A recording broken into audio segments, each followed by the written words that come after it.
In the final stages of the war, the dragons had to be stalked and hunted once they knew that humans possessed the power of lightning. They chose to live within their small social groups in isolation, away from areas of human activity. Ornstein, the firstborn, and a group of slave knights had been stalking two large dragons for weeks, following their trails of dung, stripped carcasses, and temporary nests. It was exhausting work, always on the move, taking care not to give away their location or mission to the beasts that they hunted. Contrary to what many believed, dragons possessed a degree of intelligence. They had established societies and customs, though many had become lost and misunderstood during the war, never to be recovered. The leadership of the firstborn had changed from what it was at the beginning. In those first battles, when lightning had given birth to the first real hope for a fighting chance, when the first swords and spears had become imbued with that power, morale stood at an all-time high. The mere thought that humans may not always be constrained to live under the surface, away from the skies, made one giddy. At the end, some had become fatigued by war, by slaughter. The firstborn was one of them. To look at him, one may not have seen it. While the hair of his father was frazzled and sat flat to his shoulders, the mane of the firstborn sat high, a brilliant mass of grey nestled by the familiar, spiked crown that was helmed by his father. His scaled and worn armor covered and protected his wide, strong chest and arms, made taut by endless fighting against ancient foes. He inspired courage in the meekest of fighters, and began a fiery resolve within the hearts of men. Most brilliant of all, perhaps, was the weapon that the firstborn carried into battle. The firstborn's sword spear was long, golden, and imbued with lightning, sharp enough to pierce or slash at the skin of dragons, and it had claimed even more lives than Gwyn's legendary blade.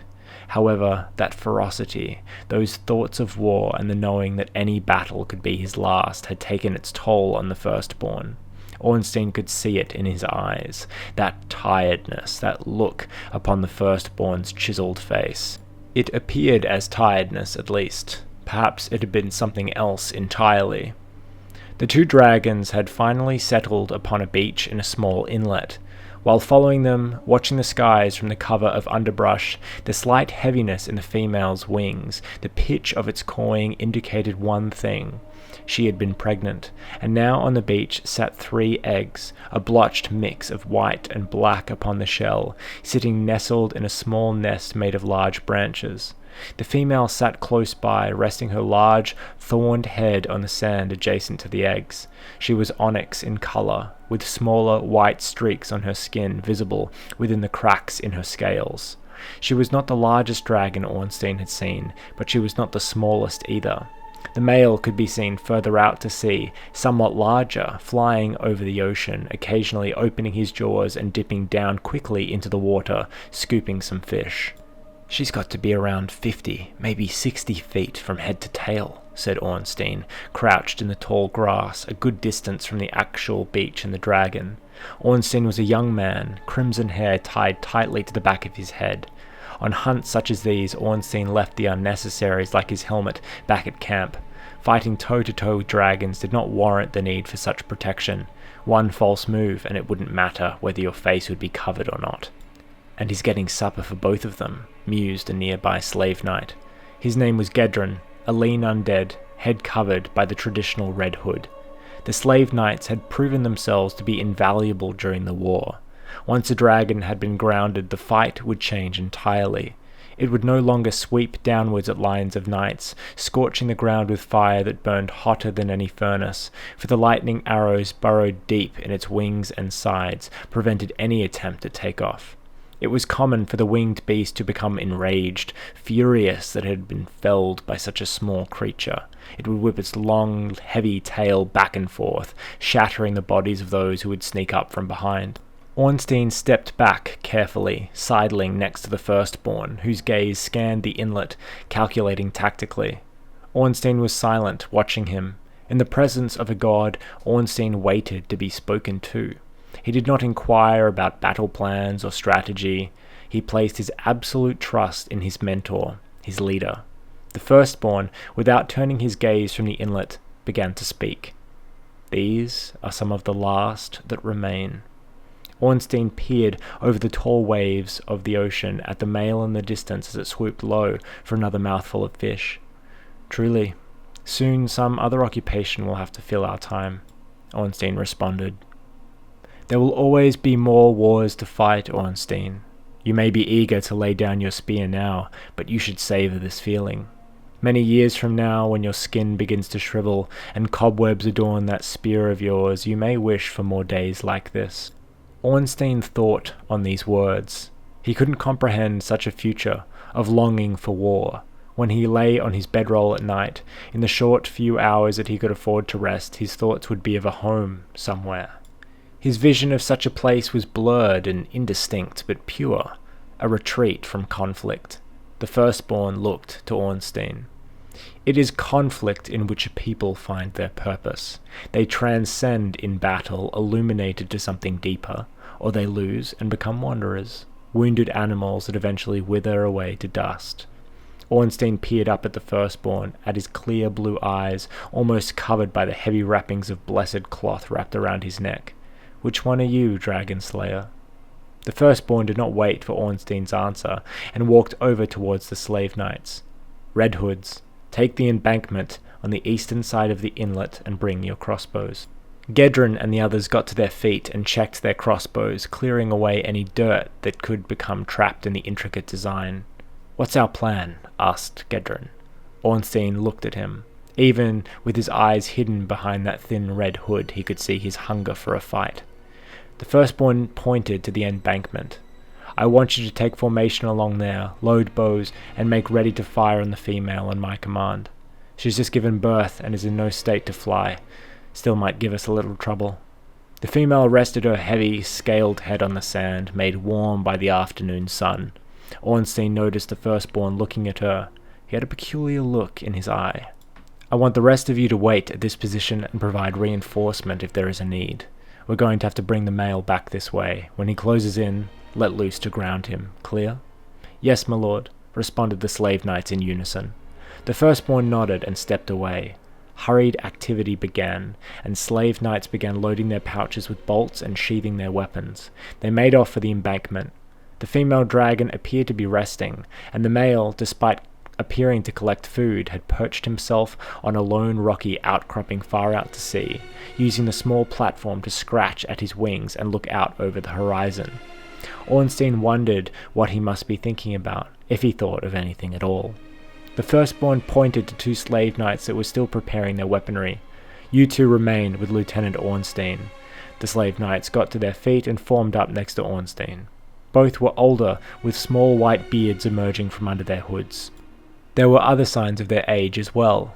Their brass breastplate, while ornately designed, had suffered many nicks and chips in battle, and dirtied bandages were wrapped around their gnarled fingers. It is true that slave knights are not easily felled, but age would eventually claim them all. The slave knights were in position along the embankment, their hoods visible over small rocks and vegetation, their crossbows loaded and leveled at the sleeping female on the beach. "When the volley is fired, I want you to move in and finish her off," said the firstborn. Ornstein nodded. "Let's finish this." The firstborn raised his hand, and the slave knights took aim. Time seemed to slow. Ornstein could feel his heart begin to beat faster. The male dragon sat higher on the rock, preparing for flight. The firstborn brought his hand down. Ornstein looked to the female and saw one yellow, angry eye looking back at him. The volley of bolts flew through the air, and each metal tip imbued with lightning embedded themselves within the tough hide of the dragon. A scream of pain pierced the air so loud that Ornstein's ears rang. The dragon slayer bolted out of the high grass, spear in hand, towards the female. A large mass of bolts peppered her left wing, and she tried to take flight in vain. Her right wing flapped, but with her left crippled there was no hope to escape. Ornstein was closing in. He saw a soft spot of skin just below the enraged eye of the dragon, a perfect exposed spot to push all of his force into. She was weak. The hunt was over, or so he thought. The female steadied herself on her uninjured wing, huffing loudly as blood began to pool in the sand. Golden lightning crackled through the web of scale and muscle of her tattered wing. Her head bowed, and to Ornstein she looked ready for death, for the end of her kind. He could not be more wrong. The dragon lifted her mighty head and opened those eyes, contrasting starkly against the onyx mass of her body. A roar exploded from her gullet, with ferocious heat not far behind. Ornstein continued his run, keeping his aim straight and true. He was not fast enough. Dragon fire leapt from the back of the female's throat and shot out as a hellish torrent towards Ornstein. Each running step towards the enormous beast felt like its own death knell, spelling out his doom. He sprinted ever faster. A shape had been building from Ornstein's left in his periphery, clad in red. The slave knight shoulder-charged Ornstein, clearly putting all of his weight behind him before launching himself into his commanding officer, throwing him clear of the flames. Ornstein's vision went black as he was thrown not only by his compatriot, but by the sheer volume of fire and energy emitted from the dragon. Ornstein was on his stomach, face down in the sand. His ears rang, distantly hearing the sounds of lightning, crossbow bolts whizzing through the air, and otherworldly shrieks. His body felt bruised, broken, and burnt. Words, however, slipped through the ether to him, through the mass of noise and violence. It was a woman's voice, clear and serene. "Rise, if you would." Ornstein's eyes opened, the emerald green a splash of colour against his ash-covered face. He peered up and absorbed the picture that was painted with blood, fire, and smoke. Dark clouds lifted slowly from the scorched beach. Sand turned black and ashy. The first figure that Ornstein looked for was the dragon, and saw that she was dead. A slave knight was in her jaws, terribly twisted and mangled, but was holding onto his greatsword that was now jammed through the dragon's eye. His gnarled hand still gripped the worn hilt of the greatsword, holding tight even in death. Another slave knight lay in the sand, several meters from Ornstein. His hood had been completely destroyed by the flames, and even his armor had melted, becoming one with the skeletal husk that he had left behind. And from the north came wings.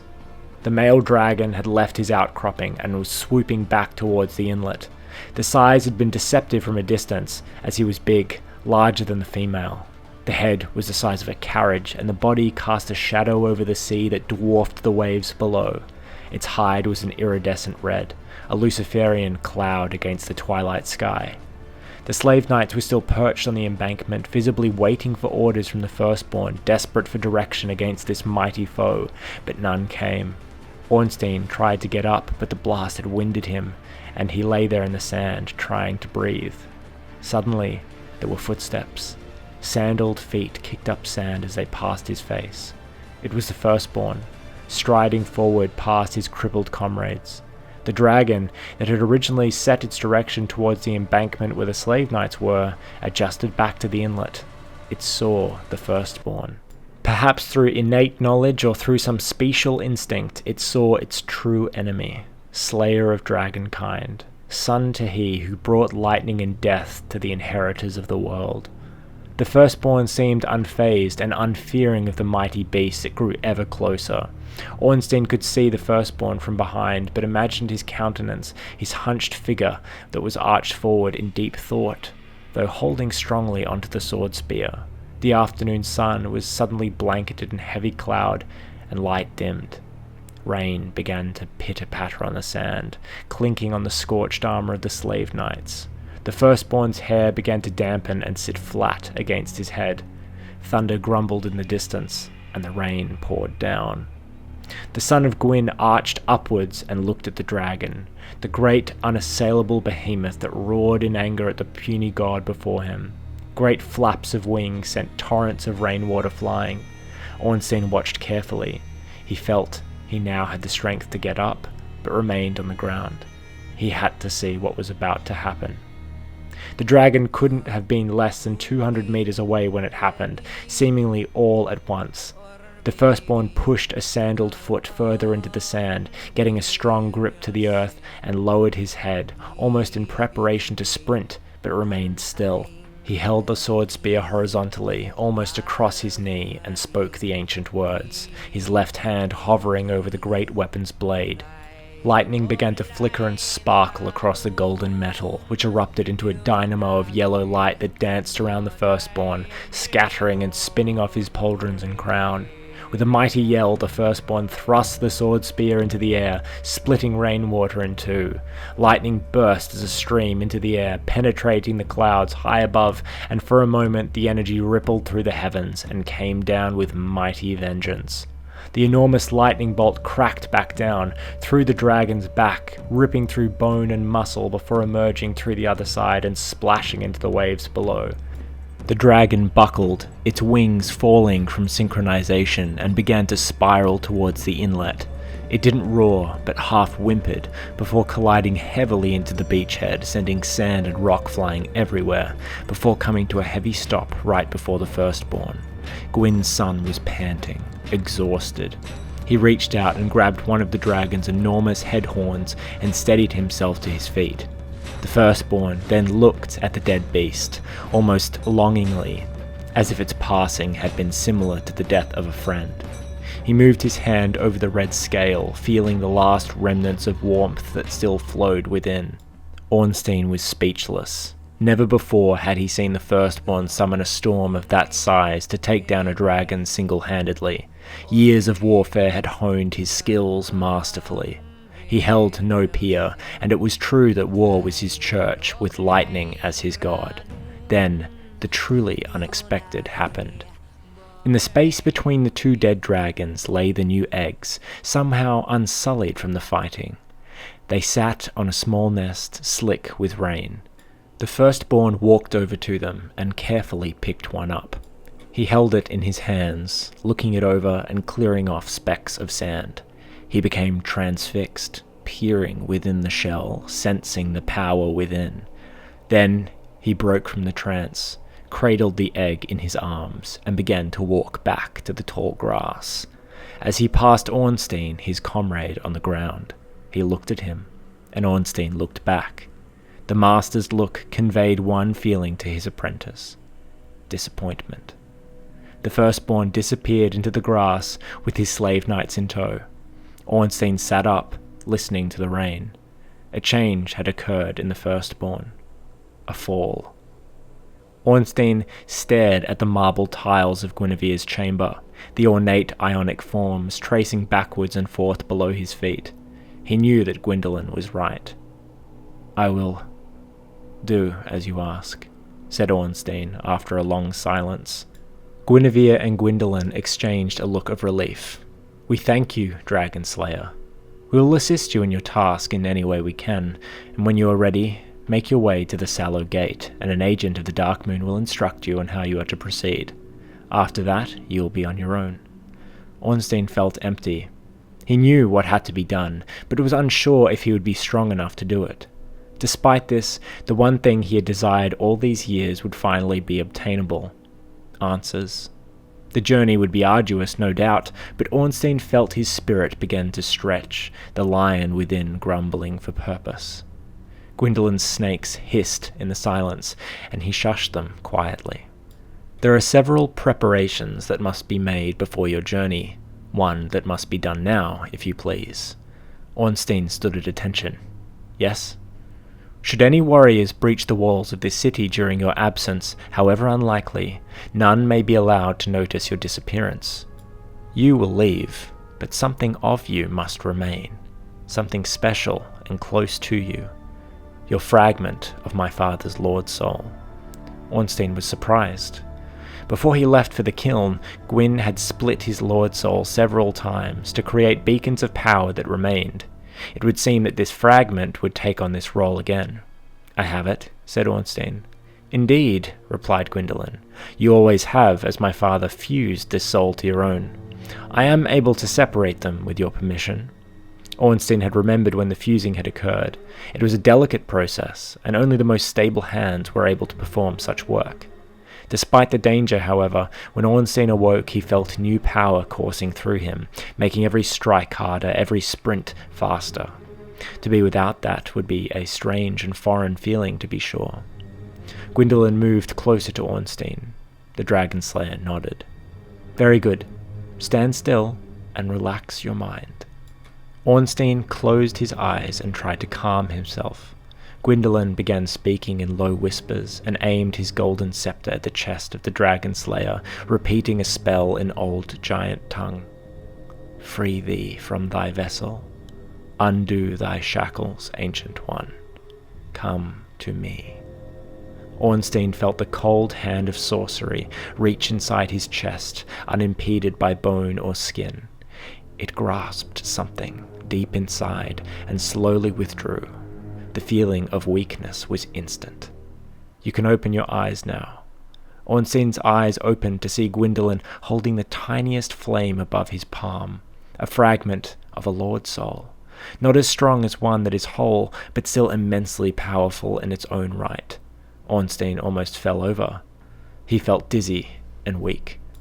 "Do not worry, Dragon Slayer, your strength will return in time," said Gwendolyn. "But the absence of this power may take some getting used to." Gwendolyn moved over to a table on the far side of the room, where an object had been sitting, cloaked in darkness. "Come closer, Dragon Slayer. I am going to show you something that man has not seen for a very long time." Ornstein moved over to the table, and the light from the soul fragment illuminated it. It was egg-like in shape, a circular object made of what seemed to be lizard hide. At the center was a hole of a deep blackness. "What is this?" asked Ornstein. "It's a kiln of transposition," answered Guinevere from behind. "An ancient relic of the old ages, dangerous to any untrained hand." Gwendolyn looked at the kiln, appreciating its craftsmanship. "There are some ways that have been lost to us, the soul arts among them. However, a rudimentary knowledge of such things will help us today." Gwendolyn slowly lowered the soul fragment over the kiln, allowing it to slide off his palm and into the blackness. It was absorbed instantly. "Back away," said Gwendolyn, and Ornstein moved to the side. A great beam of light pierced the darkness of the kiln and shone to the floor of the chamber. The great brightness filled the room, and Ornstein averted his gaze behind his gauntlet. When he opened his eyes, he couldn't believe what stood before him. "What dark sorcery is this?" asked Ornstein. Before him and Gwendolyn was a churning golden spiral that formed itself in a matter of moments. Leg, arms, torso, head. It was Ornstein, an exact copy. "Fear not, Dragon Slayer, it is not a sentient being. It will not harm you, though I wouldn't pick a fight with it." It remained completely still, unbreathing, standing upright, clad in the same armor and wielding the same spear. "This golem will remain when you leave, and any trespassers or spies will believe that Captain Ornstein is still at his post, unwavering in his duty." Ornstein walked up to the copy, its face obscured by the lion's snarl of helmet. He suddenly felt uneasy that this mission had already stretched the boundaries of possibility. "You'd best begin your preparations, Dragon Slayer. This golem is strong and powerful, but it may not last forever. You're on borrowed time now." Ornstein looked at Gwendolyn and Guinevere, their stare piercing him with resoluteness. Ornstein walked to the door of the chamber, leaving the deities behind into the cold silence of the cathedral. His path had been set, but where would it take him? The hunt had begun. Hi everyone, thanks for listening to part 3 of Ornstein's Duty. I know it's been a long time since I've posted the next part of this series, and I'll try and make sure the next part comes out a little sooner. But thanks for sticking around, let me know what you thought of this, and I'll see you all soon. Bye.